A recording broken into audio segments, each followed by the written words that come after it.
This is how the formation program that has been running for the last 5 years began. The formation program follows a laid-out curriculum to respond to the needs of formation.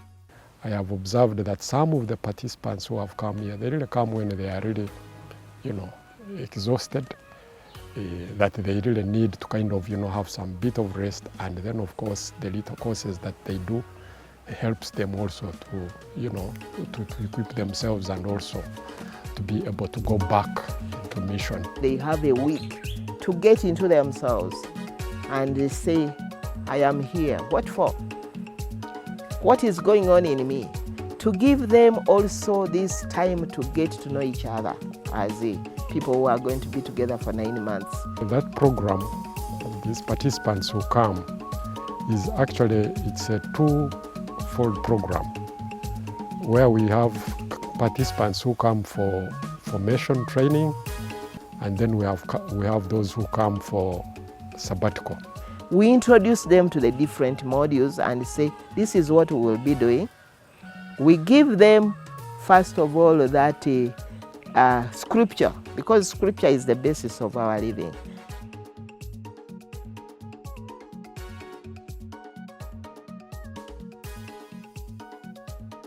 I've been trying to take them in group dynamics, how they can be able to learn to work in groups.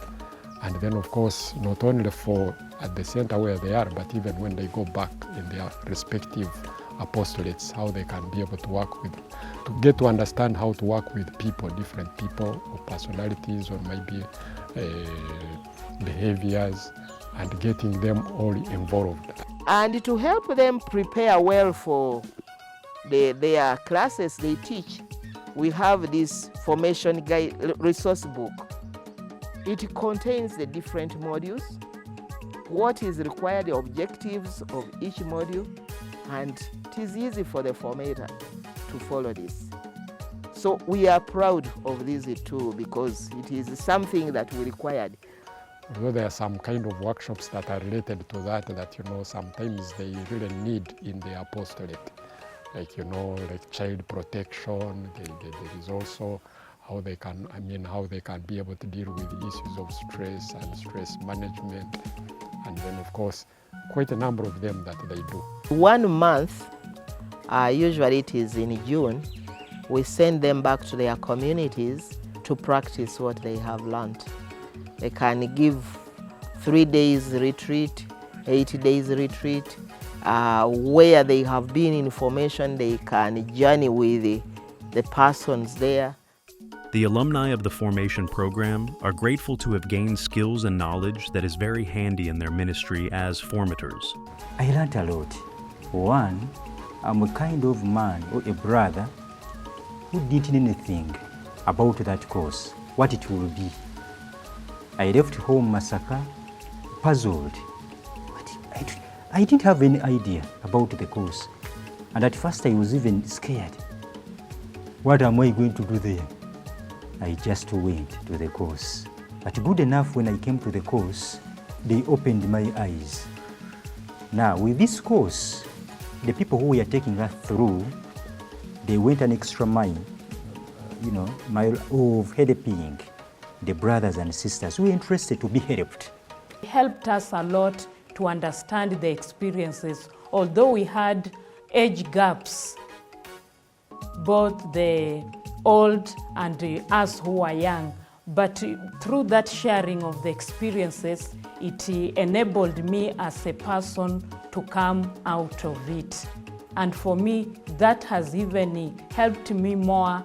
As I was appointed to the novitiate, I was able to even carry these growth groups in the novitiate. As we journeyed through the modules, where there was critical thinking, there was Enneagram, scripture, and others concerning human development, I came to terms with myself and really accepted that despite of my age, despite of my level of education, I can still carry on this mantle. This center has impacted my life especially with the inner healing.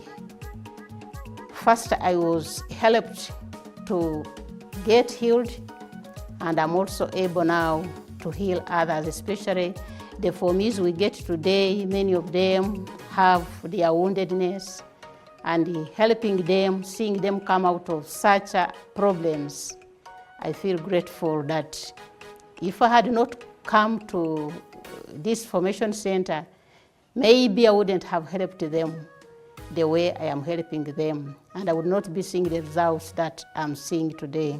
In addition, the formation program has additional courses, safeguarding, that help formators to prepare church agents who are respectful of the human dignity of children and vulnerable adults. We see a lot of our consecrated persons in these kinds of spaces. And so having them be equipped with the right skills, the right on how to handle children. For example, maybe if there's abuse that has happened, how do they quickly then react to that? If there's no abuse that has happened, for example, if it's like in a school setting, how do they begin to be proactive in terms of maybe setting up systems that can address those challenges?